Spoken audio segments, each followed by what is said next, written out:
چون نالد این مسکین که تا رحم آید آن دلدار را، خون بارد این چشمان که تا بینم من آن گلزار را.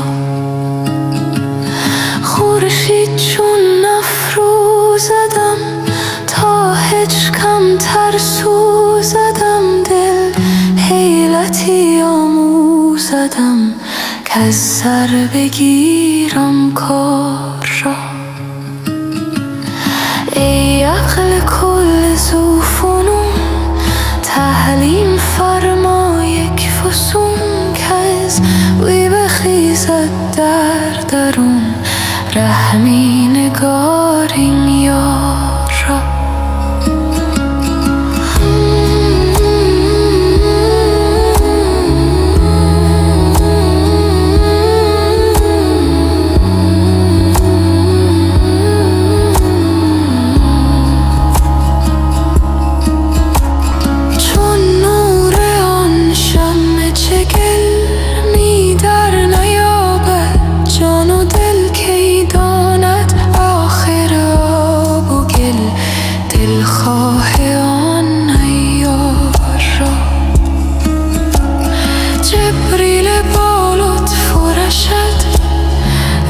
زمین را چون چشد این دام و دانه کی کشد عنقای خوش منگار را.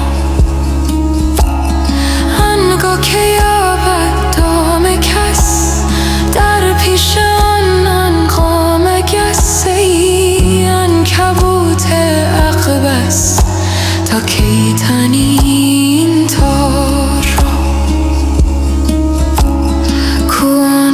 مسیح خوشدمی بی واسط مریم یمی، که از وی دل ترسا همی پاره کند زنار را.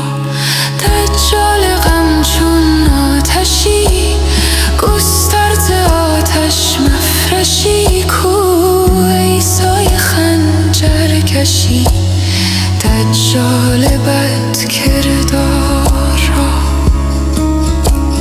تن را سلامت هاز تو، جان را قیامت هاز تو، عیسی علامت هاز تو، وصل قیامت وار را.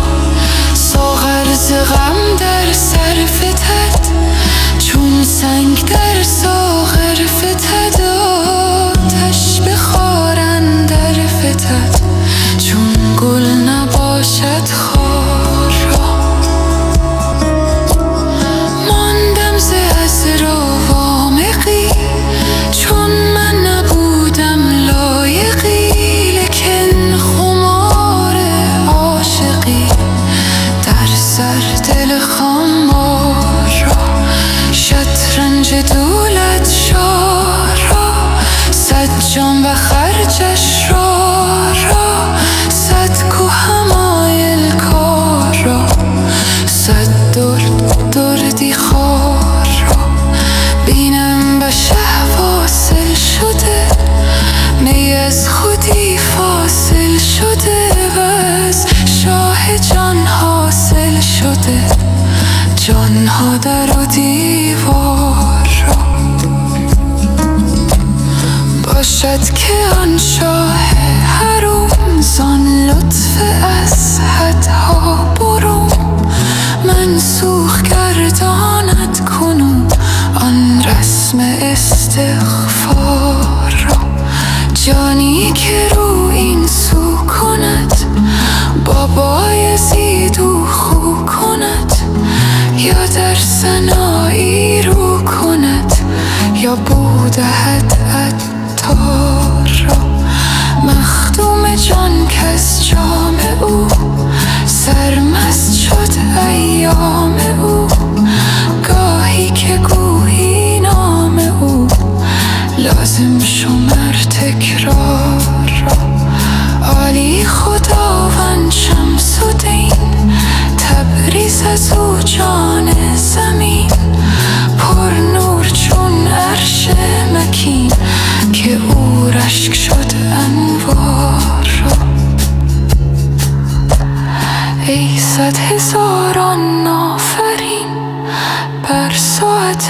فرخترین کان ناطق روح الامین بگشاید آن اسرار را در پاکی بی‌مهر و کین، در بزم عشق او نشین، در پرده منکر ببین آن پرده صد مسمار.